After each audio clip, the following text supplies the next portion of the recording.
The cardboard box was too light. That was the first thing Merritt noticed when she set it on her desk. How little 41 years of living actually weighed when you stripped it down to what you could carry out of a building in under 10 minutes. A framed photo of her daughter at the beach. A coffee mug from the Chicago Marathon she'd run 7 years ago and never talked about. A small cactus in a terracotta pot that her assistant had given her as a joke on her first day as CFO, back when jokes were still something that happened in her office.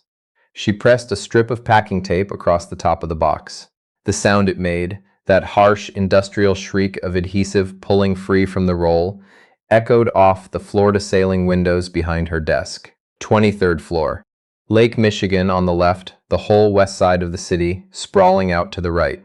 She'd spent 6 years staring at that view and telling herself she'd earned it. She hadn't earned it. Or maybe she had, and that was the problem. The elevator doors opened at the lobby before she was ready.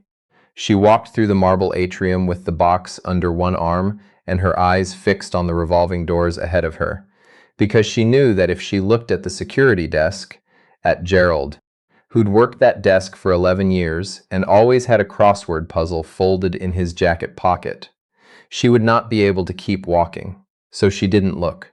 She walked through the doors and into the January cold and stood on the sidewalk with her box and her cactus and no idea what came next. The papers had gone through that morning. Kinsley Capital Management, the firm she'd helped build from a regional investment boutique into a nationally recognized asset management company, was no longer hers in any meaningful sense. The board had voted. The investors had made their position clear. And Merritt, who had spent 6 years making hard calls and sleeping 4 hours a night, and missing her daughter's school plays and her mother's birthday dinners and her best friend's second wedding, Merritt had been the last call anyone made, and the easiest. She took the bus home because her driver didn't work for her anymore. She lived in Lincoln Park, in a townhouse she'd bought 3 years ago, when everything still felt like it was going in one direction. She unlocked the front door and set the box down in the hallway, and stood there in her coat for a long time. The house was quiet in the particular way that houses get when no one has been in them during the day. Her daughter Reese was 12 and was at school, which was a mercy, because Merritt did not know how she would have explained any of this in the cold, bright logic that 12-year-olds tended to require. She sat down at the kitchen table and opened her laptop and then closed it. She opened the refrigerator. There was half a bottle of Sancerre and some leftover Thai food and a lime that had been there long enough to develop opinions about the neighborhood. She closed the refrigerator. She sat back down. In 22 years of working in finance, first as an analyst, then associate, then director, then managing director, then CFO, then briefly and now apparently finally CEO, Merritt had never once not known what to do next. That was the thing about her. She had a reputation for it. Her former mentor used to say she had the most organized crisis mind he'd ever seen. He meant it as a compliment. She'd taken it as one. But this was a different kind of crisis. This one didn't have a model. You couldn't stress test, losing everything you'd spent your whole adult life building.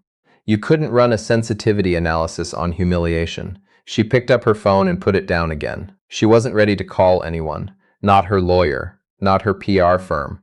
Not her friend Dana, who would be kind and practical and ask the right questions and would make Merritt feel, by contrast, as though she had somehow failed at the basic skill of processing her own disaster. Not her mother, who would say nothing wrong and everything unhelpful. Not yet. She made coffee instead. She made it badly, the way she always did when she was distracted. Too much ground coffee and not enough water. And she drank it black at the kitchen table and stared at the place on the wall where Reese had hung a drawing she'd made in 3rd grade. A crayon family portrait in which Merritt appeared to be roughly the same height as their front door. She'd meant to have it properly framed. 3 years ago, she'd meant to have it framed. It had started, if you wanted to trace it back to a single moment, with a quarterly earnings call 18 months ago. Not with fraud, not with malice. Merritt needed people to understand that, even though she knew they wouldn't, because the story that travels fastest is always the one with a villain. and she had made herself available for the role. What she had done was make a decision. One decision, in a chain of decisions, any one of which might have been different. She had signed off on an internal valuation model that her team had run 3 times and felt confident about for a portfolio of commercial real estate assets that had, over the following 14 months, declined in value in ways that no one in the industry had cleanly predicted, including people who were supposed to predict such things, including firms with 10 times the research budget of Kinsley Capital. But she had been the one who signed it. And when the assets started dropping, she had made a second decision, to restructure rather than write down, which was defensible, which her lawyers had told her was defensible, which she still believed was defensible, and that decision had cost the firm's largest institutional client enough money that they'd pulled their allocation, and the news had gotten out, and the quarter after that had been brutal, and then the board had voted. 22 years. She didn't tell Reese everything. She told her enough that the job at the firm was over, that things were going to look a little different for a while, that they were fine, that she was fine, that fine was a thing they were. Reese had looked at her with those 12-year-old eyes that saw more than they should have and said, "Okay, Mom," and gone back to her homework. And Merritt had felt that quiet, particular guilt of a parent who has not quite kept their promise to keep things steady. The press coverage started the next week. It wasn't savage, exactly. Finance journalists rarely went for the jugular unless there was actual criminality involved, and there wasn't. But it was thorough, and it was everywhere in the circles that mattered to her, and 3 of the people she'd considered close friends. In the way that professional proximity sometimes manufactures the appearance of closeness, went notably quiet on her texts. One of them, a woman she'd had lunch with every 3 weeks for 4 years, sent a message that said simply, "Call me when things settle down." Things did not feel like they were settling down. The legal fees started. The media consultant she'd hired recommended she say nothing publicly, which she agreed with and hated. She sold the second car. She had more in savings than most people. She knew that. She was not naive about the comparativeness of her situation, and she also knew that her monthly overhead was built for a life she no longer had income to sustain. She started waking up at 3 in the morning. Not anxiously, particularly, not in the spiraling catastrophic way she'd heard described by people who struggled with anxiety, which didn't feel like the right word for her experience. It was more like a very quiet, very persistent knocking. Something in her subconscious that had been trained to start working at 3 in the morning and hadn't been told yet that there was nothing left to work on. She would lie there and watch the ceiling and make lists of what she should do, and then lie there some more and not do any of them. She had been out of work for 6 weeks when she went back to the office building for the first time. She told herself she was going to pick up her parking pass from the garage attendant, which she'd forgotten the day she left. She told herself this was a practical errand.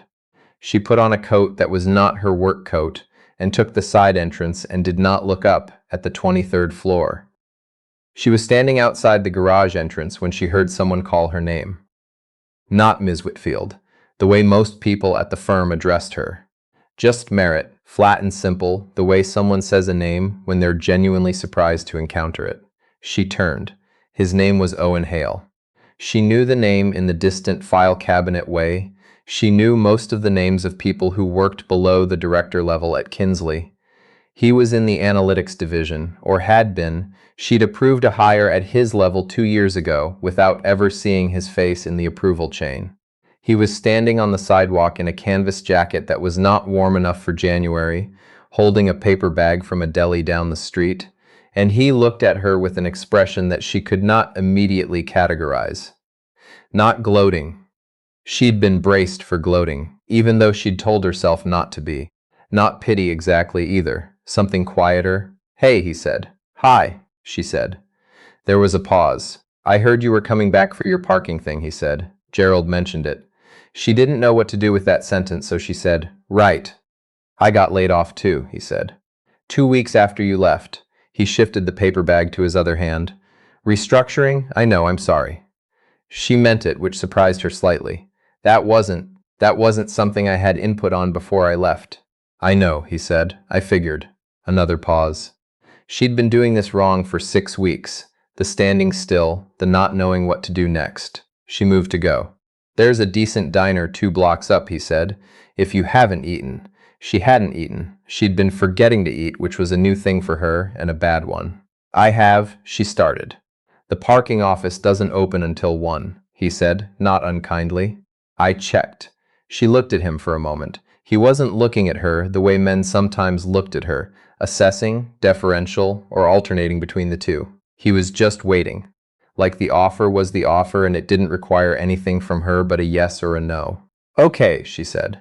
The diner was warm and close and smelled like bacon fat and industrial coffee, which was not a smell she associated with her previous life in any particular way, and which she found for that reason unexpectedly comforting. The booths were red vinyl. The laminated menus were sticky at the edges. A waitress with hair pulled up with a pencil, still threaded through it, appeared and went away again without really looking at them. What do you do at the firm? She asked, because she needed to start somewhere. Did you do quantitative analytics? He said. Fixed income risk models, mostly. I came over from a data engineering background. He said it without any of the usual performance that people in finance attach to their credentials, the studied casualness that's really anything but. He said it the way you'd say I worked in the warehouse. How long? 3 years. He poured sugar into his coffee and stirred it without watching his hand. It's okay, I knew it wasn't going to be forever. She didn't know what to say to that, because she had never once in her career known anything was going to end. Do you have a family? She asked, and then felt immediately that this was too personal for a conversation that had started with a parking pass. But he didn't seem bothered. Yeah, my daughter, she's 7, Emma. He half smiled, the kind that doesn't have anything staged about it. She's in 2nd grade. Really into marine biology right now. Everything is sharks. That's a good phase, Merritt said. The best phase, he agreed. She looked out the window at the street. 2 people walking fast with their shoulders up against the cold. A UPS truck double parked. The unremarkable Tuesdayness of the world continuing to occur outside the window while her life felt, from the inside, like a still image. My ex-wife left when Emma was 2, he said, not as a bid for sympathy, just as information, filling in the outline. It's been me and her since then. We figured it out. He picked up his coffee. We're okay. She thought about Reese at home, probably making herself a snack from whatever was in the pantry, probably doing homework at the kitchen table with headphones on. She thought about the crayon portrait on the wall. My daughter is 12, she said. She's handling this better than I am. Kids usually do, he said. They don't have as much history with the thing that's gone wrong. They can just be in the present. She found herself, unexpectedly, wanting to ask him more. Not about work, not about what came next. Just more. She did not see Owen Hale again for 3 months. She got her parking pass. She went home. She dealt with the lawyers and the media silence, and the 3 in the morning ceilings and the slow dismantling of the life she'd maintained. She applied for 2 positions at firms she respected and was told, politely and without much detail, that the timing wasn't right. She accepted a consulting engagement that paid 1/3 of what she'd been making and was grateful for it and hated being grateful for it. She learned to cook a few more things. She took Reese to the Natural History Museum on a Wednesday, which had never in 6 years been possible on a Wednesday.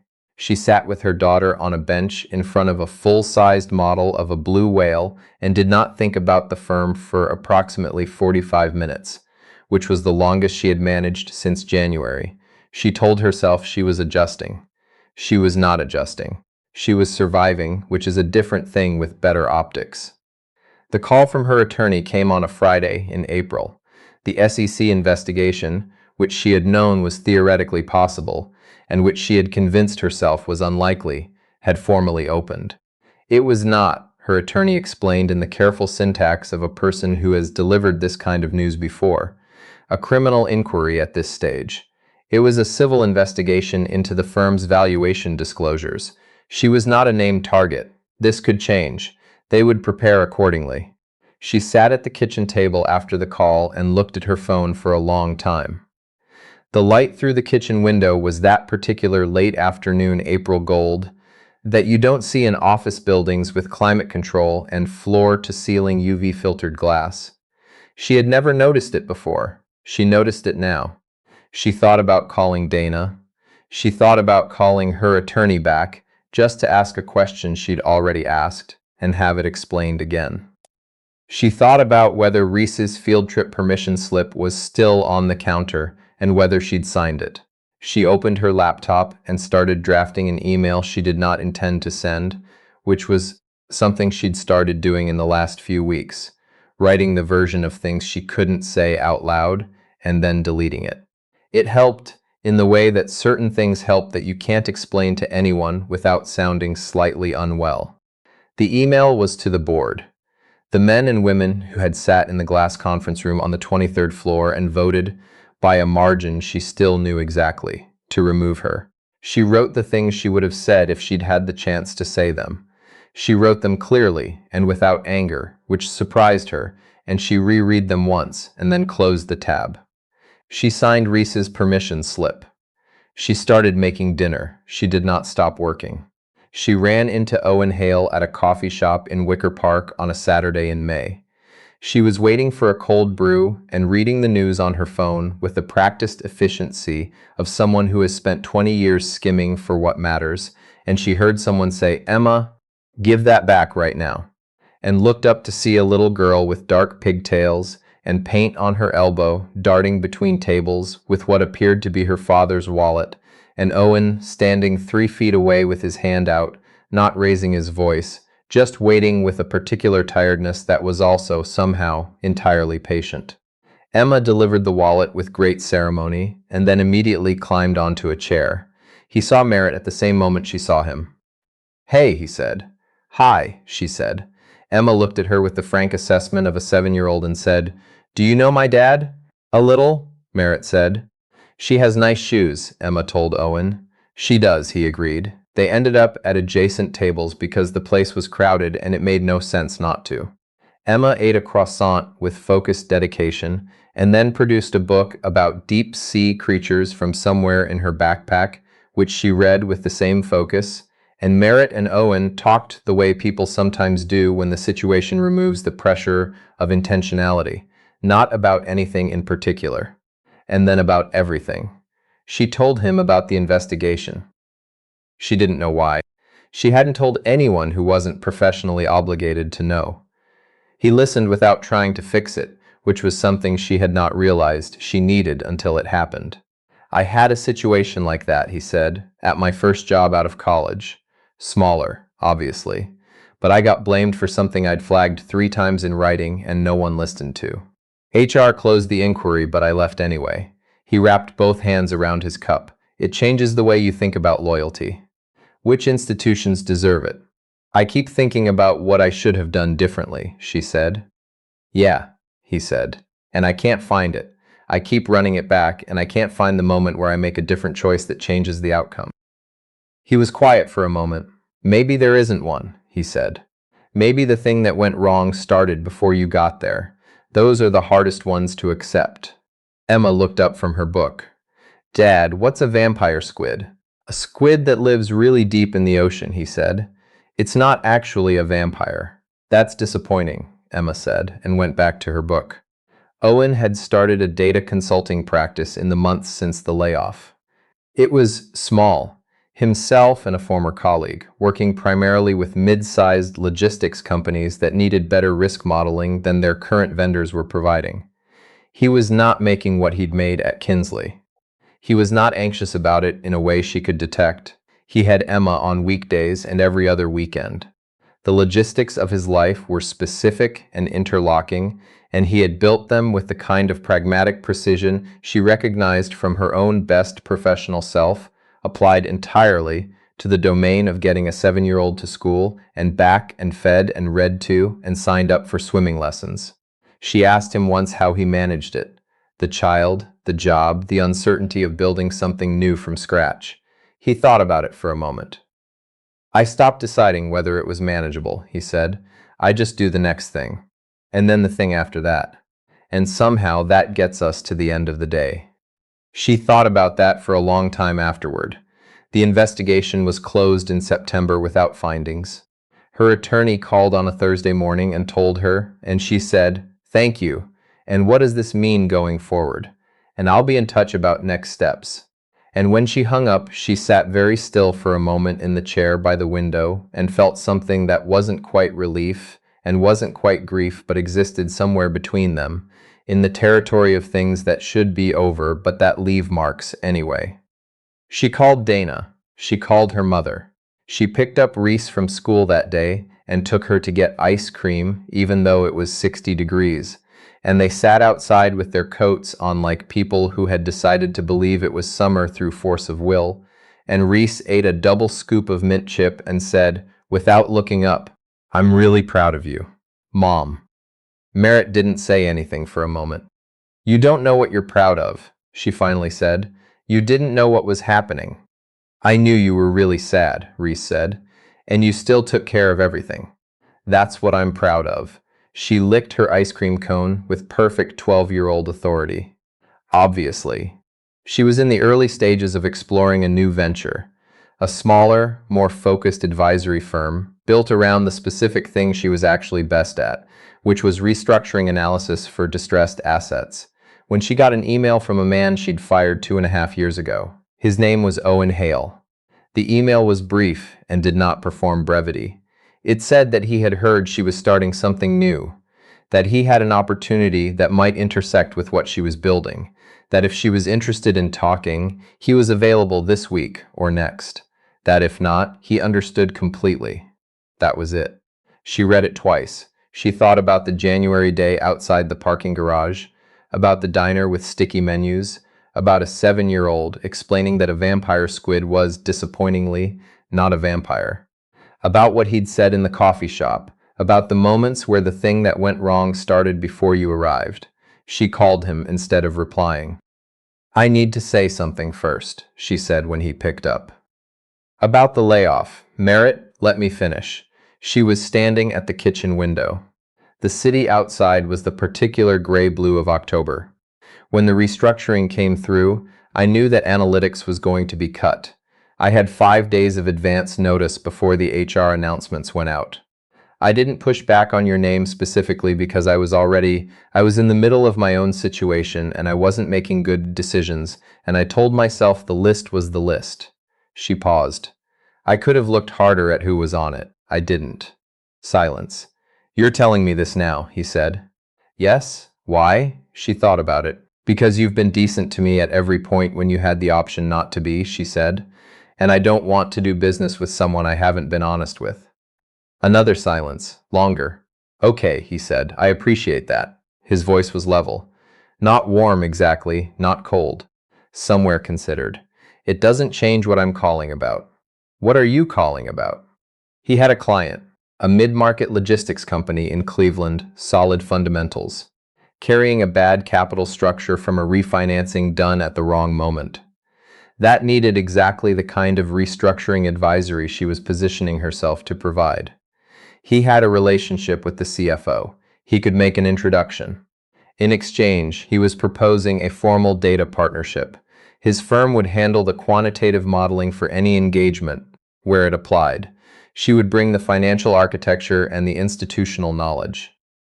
"You want to be partners," she said. "I want to see if it makes sense," he said. "Which is different?" She looked at the crayon portrait on the wall. Reese had given the drawing version of Merritt a crown, which she had never mentioned to Reese and which she sometimes thought about. "It makes sense," she said. The Cleveland engagement closed in December.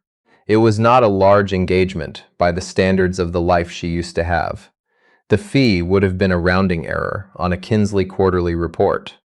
But the work was clean and precise, and she knew, in the way that you know the things that are true about yourself, even after everything has been rebuilt, that it was very good work.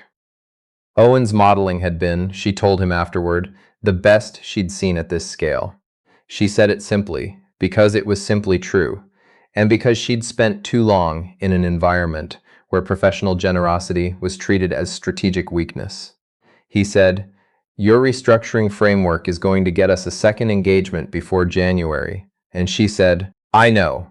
And he laughed, and she realized she could not, off the top of her head, remember the last time she'd made someone laugh at work. They signed the formal partnership agreement in the first week of January, exactly 1 year after she'd walked out of the Kinsley lobby with a cardboard box and a cactus. She kept the cactus. It was still on her desk, which was now in a smaller office in the West Loop, with a window that looked out onto an alley and a parking structure, which was not the same as Lake Michigan, but was, she'd found, enough. More than enough. A window that was entirely hers. On the morning they signed the papers, Emma was with them. School was still on winter break, and she sat in the corner of the office with the shark book she'd apparently graduated to after exhausting the literature on vampire squids, and when the signing was done, she looked up and said, with great seriousness, Does this mean we're celebrating? Yes, Owen said. Good, Emma said. I want hot chocolate. They went down to the coffee shop on the corner, the three of them, and sat at the window table, and Emma cataloged for them, in thorough and unsolicited detail, the complete taxonomy of cartilaginous fish.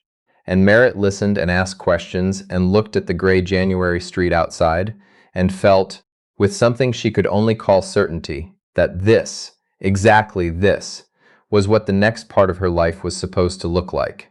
Not the view from the 23rd floor. Not the marble atrium or the quarterly reports or the rooms full of people performing deference. This table, this window, the ordinary light.